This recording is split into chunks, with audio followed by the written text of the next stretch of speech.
to ga wani shi ma kansa wanda nake cewar ba wai ina fushi da kai bane don kaya min ƙarya, ma'ana ƙaryar da kai min ba ita ce ta sa nake fushi da kai ba. Abin da yake matsala da ni yanzu a wurina sai dai ina fushi da kai ne domin na san ba zan ƙara gaskata ka ba daga bayan yau.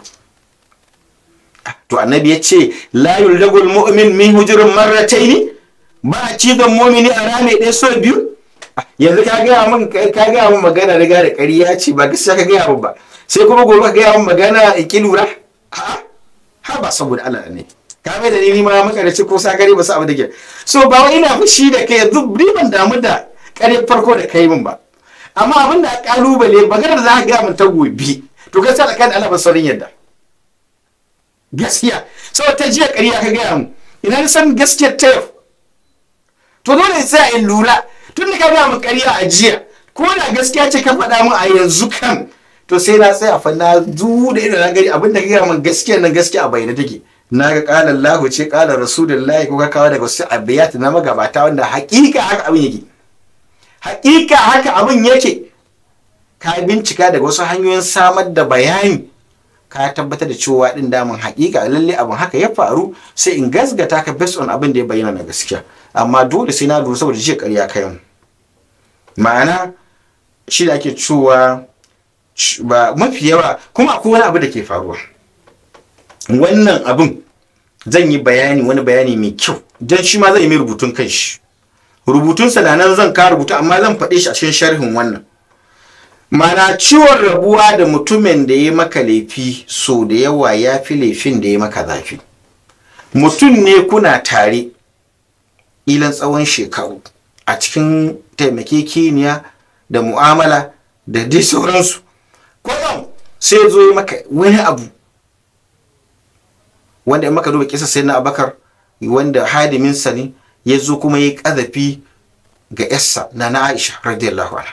Sai na Abakar ya ce daga yau ba ruwan shi da shi ba wani abu a komai ya yanki sai da Allah ya saukar da aya alqur'ani wala ya'til ulul fadli minkum was-sa'ati ayyutu ulul qurba wal yatama har zuwa ƙarshen suratul cikin aya cikin suratul nur cewar aka da ma'abutan fifiko da dukiya su kange su daina ciyarwa ko taimaki kina ga waɗanda suka yi musu ba daidai ba wal ya'fu wal yasfahu ala tuhibbuna an yaghfira Allahu lakum wallahu ghafurur rahim.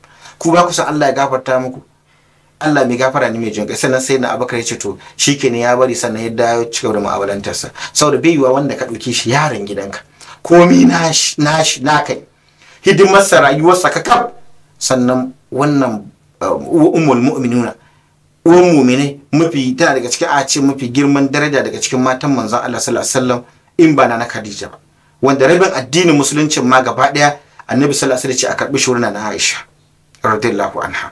Sannan a ce wani ya zo kuma wanda ya zo yake so shi ma ya shiga cikin abin nan makusancin ka ne in wani yayi ba damuwa amma wannan da yayi mafi kusanci da kai dole ya baka damuwa. To shine muka ce to mafi yawa abin da ke damun mutane sabon su da mutane rabuwar sabon din har ta fi girman laifin da suka yi musu. Har ta fi girman laifin. To sai mu rika lura idan mutum ya yadda da kai baka amana ka kiyaye zo mishi da abin da zai sa ya ga cewa bai ci gaba da mu'amala da kai bayan wannan ranar. Daga yau alaƙa ku ta yanki. To abin da kuma ake cewa shine wanda za mu fito da rubutun kilan mayo ko gobe shine cewa za ku ga wata sticker da za mu yin sabuwa wanda take nuna cewa mun taɓa rubuta ta amma ta yi ƙasa da yawa muka ce za mu sawanta ta. Abin da take cewa shine duk mutumin da kuka kai shekaru 20 da shi kuna tare to ku yi haƙurin kasancewa tare ɗin nan domin haƙiƙa a gaba da kai ba lalle bane ka sake samu wasu shekaru 20 da wani mutum a cikin irin wannan yaddat. Karatu ne ita sai wannan sticker ta fito sai in sharhi a kanta. Ma'ana duk mutumin da kuka kai shekaru 20 tare matarka ce kuka kai shekaru 20 malamin ka da shekaru 20 wani aboki amini ne kuka kai shekaru 20 tare sai wani abu ya shiga tsakaninku to ku yi haƙurin zama da junan nan tare. Da wuya ne in ba sa'a ba ka saka yanzu ka ce to bari in je in samu wani sabo mutum ku shekara 20 tare kamar wannan a cikin aminci da yadda da ƙauna. da wuya da kuya. To kun ga wa'annan abubuwa in ma na sha in ka maka hadisi ko aya ba, sharhi kawai zan yi maka, amma ne ka dan idrakin aya hadisi haka wani lokaci saboda mutanen zamani yanzu wani shi da ka zama ina kallon wani ina kawa sai ce malam wannan zancen waye faɗe shi ne saboda shi alisabin shi hankali da idrakin wannan.